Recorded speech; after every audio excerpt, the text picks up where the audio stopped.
Let's do some dealing with debt now with Matt Schulz, the Chief Credit Analyst at LendingTree. Good to see you there, Matt. Hi, Angie. Thanks for having me. What can you tell us about millennials and debt? Well, what we've seen is that millennials are really struggling with all kinds of debt, frankly. The latest data from Experian shows that the average millennial has about $5,000 in credit card debt. It's a little bit less than Xers and Boomers, but it's still really significant, especially when you consider the fact that millennials have a lot of student loan debt. They may not have the income that Xers do. They may not have the savings or the credit that Boomers do.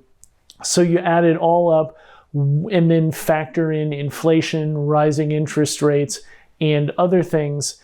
And it's really no wonder that we're seeing millennials struggle with debt. Why is it difficult, do you think, for millennials to pay off debt? Well, it's really difficult for everybody to manage debt today when the cost of everything is going through the roof. But for millennials, it's a particularly expensive time because millennials, by and large, aren't college kids anymore. They're in their career. They're trying to buy houses. They're having kids. They're still trying to pay off that student loan debt. They're still trying to build up their credit and grow their income. So it's a really expensive, really chaotic time in life. What are some tips, especially as higher interest rates are happening everywhere as the Fed is pushing up rates to fight inflation? So it's important that you look at that budget, that you prioritize your expenses, and you carve out as much room as you can for payments to that credit card debt and also to your emergency funds so you can grow that cushion. And that cushion is what can allow you to avoid credit card debt going forward. Because a lot of people get caught in this cycle of debt where they pay off their credit card, but they don't have any savings.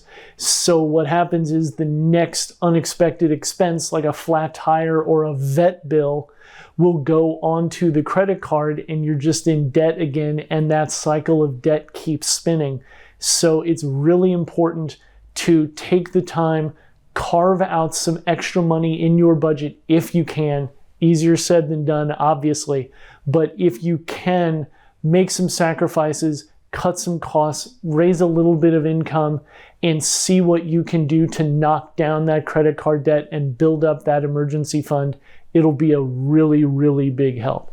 What's some advice for people who really want to attack that credit card debt? When you're attacking credit card debt, the best way to do it is really about what motivates you. If you are somebody who just wants to pay things down as quickly as they possibly can, you should go with what's called the avalanche method, where you focus on paying down the debt with the highest interest first.